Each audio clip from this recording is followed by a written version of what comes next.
Government schools అంటేనే పాడైపోయిన భవనాలు, తక్కువ సౌకర్యాలు, ప్రైవేట్ స్కూల్తో పోలిస్తే వెనుకబడి ఉండే విద్యా వ్యవస్థ. ఇప్పటి వరకు చాలా మంది మనసులో ఉండే అభిప్రాయం ఇదే.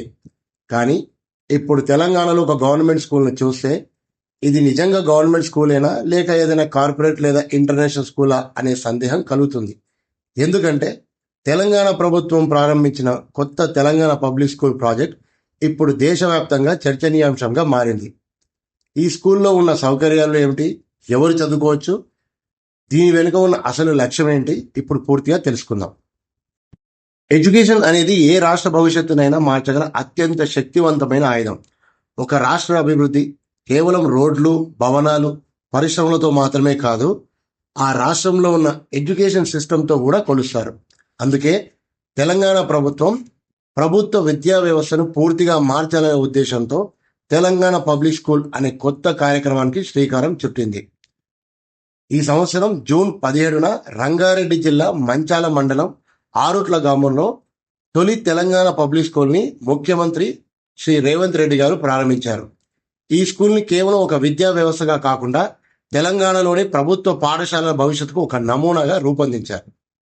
అసలు ఈ తెలంగాణ పబ్లిక్ స్కూల్ అంటే ఏమిటి, మిగతా గవర్నమెంట్ స్కూల్కి ఈ స్కూల్కి ఉండే తేడా ఏమిటి?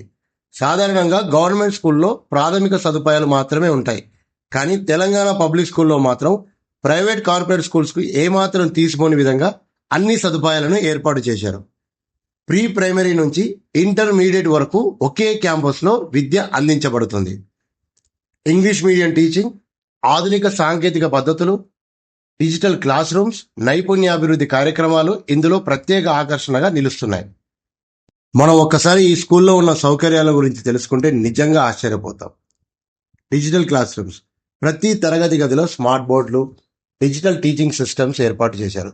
విద్యార్థులు పుస్తకాలతో పాటు వీడియోలు, యానిమేషన్ల ద్వారా కూడా పాఠాలు నేర్చుకునే అవకాశం ఉంటుంది. అత్యాధునిక science labs, physics, chemistry, biology ల్యాబ్స్ని ఇంటర్నేషనల్ స్టాండర్డ్స్తో రూపొందించారు. పుస్తకాల్లో మాత్రమే కాకుండా ప్రత్యక్ష ప్రయోగాల ద్వారా విజ్ఞానాన్ని అర్థం చేసుకునే అవకాశం విద్యార్థులకు లభిస్తుంది. ఈ స్కూల్లో మరో ప్రత్యేక ఆకర్షణ ఏంటంటే భారీ లైబ్రరీ. వేలాది పుస్తకాలతో కూడిన ఆధునిక గ్రంథాలయం ఏర్పాటు చేశారు. కాంపిటేటివ్ ఎగ్జామ్స్కు ఉపయోగపడే పుస్తకాలు కూడా ఇక్కడ అందుబాటులో ఉంటాయి. Sports facilities, cricket, football, volleyball, kabaddi, athletics వంటి క్రీడలకు ప్రత్యేక మైదానాలు ఏర్పాటు చేశారు. ఇండోర్ గేమ్స్ కూడా ప్రత్యేక హాల్స్ ఉన్నాయి. ఇంకా సంగీతం మరియు కళలు, విద్యతో పాటు విద్యార్థుల ప్రతిభను వెలికి తీసేందుకు సంగీతం, నృత్యం, కళల కోసం ప్రత్యేక డిపార్ట్మెంట్స్ని ఏర్పాటు చేశారు. ఈ ప్రాజెక్టులో అత్యంత ముఖ్యమైన విషయం ఏంటంటే విద్యార్థులకు అనేక సేవలను ఉచితంగా అందించడం. ఉచిత విద్య, ఉచిత రవాణా, ఉదయం అల్పాహారం, మధ్యాహ్న భోజనం, సాయంత్రం స్నాక్స్. ఈ సదుపాయాల వల్ల ఆర్థికంగా వెనుకబడిన కుటుంబాల పిల్లలకు కూడా ఎంతో ప్రయోజనం కలగనుంది. తెలంగాణ ప్రభుత్వం ఈ మోడల్ స్కూల్ని ఎందుకు ప్రారంభించింది? ఇటీవలి సంవత్సరాల్లో చాలామంది తల్లిదండ్రులు గవర్నమెంట్ స్కూల్ నుంచి ప్రైవేట్ స్కూల్స్ వైపు మొగ్గు చూపుతున్నారు. దీంతో గవర్నమెంట్ స్కూల్లో చేరే విద్యార్థుల సంఖ్య తగ్గిపోతుంది. ఈ పరిస్థితిని పూర్తిగా మార్చి గవర్నమెంట్ స్కూల్లో కూడా అత్యుత్తమ విద్య లభిస్తుంది అనే నమ్మకాన్ని ప్రజల్లో పెంచడమే ఈ కార్యక్రమం యొక్క ప్రధాన ఉద్దేశం. ఈ స్కూల్ ప్రారంభోత్సవ కార్యక్రమంలో ముఖ్యమంత్రి రేవంత్ రెడ్డి గారు ఒక ఆసక్తికరమైన వ్యాఖ్య చేశారు. తెలంగాణ భవిష్యత్తు భవనాల్లో కాదు, తరగతి గదుల్లో ఉంది అని ఆయన పేర్కొన్నారు. పిల్లలకు నాణ్యమైన విద్య అందించడమే రాష్ట్ర అభివృద్ధి పునాది అని ఆయన స్పష్టం చేశారు.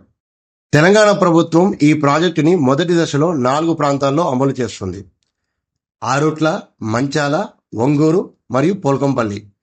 ప్రభుత్వం భవిష్యత్తులో రాష్ట్ర వ్యాప్తంగా 100 తెలంగాణ పబ్లిక్ స్కూల్స్ని ఏర్పాటు చేయాలని లక్ష్యంగా పెట్టుకొని పనిచేస్తుంది. ఈ ప్రాజెక్టు విజయవంతమైతే తెలంగాణలో ప్రభుత్వ విద్యకు ఒక కొత్త యుగం ప్రారంభమైనట్లే. గవర్నమెంట్ స్కూల్స్లో కార్పొరేట్ స్థాయి సదుపాయాలు, అత్యాధునిక తరగతి గదులు, ఉచిత విద్య, భోజనం, రవాణా ఇలాంటి సదుపాయాలన్నీ అందుబాటులోకి రావడం నిజంగా ఒక పెద్ద మార్పే. తెలంగాణ పబ్లిక్ స్కూల్ ప్రాజెక్టు విద్యారంగంలో విప్లవాత్మక మార్పులకు నాంది పలుకుతుందా?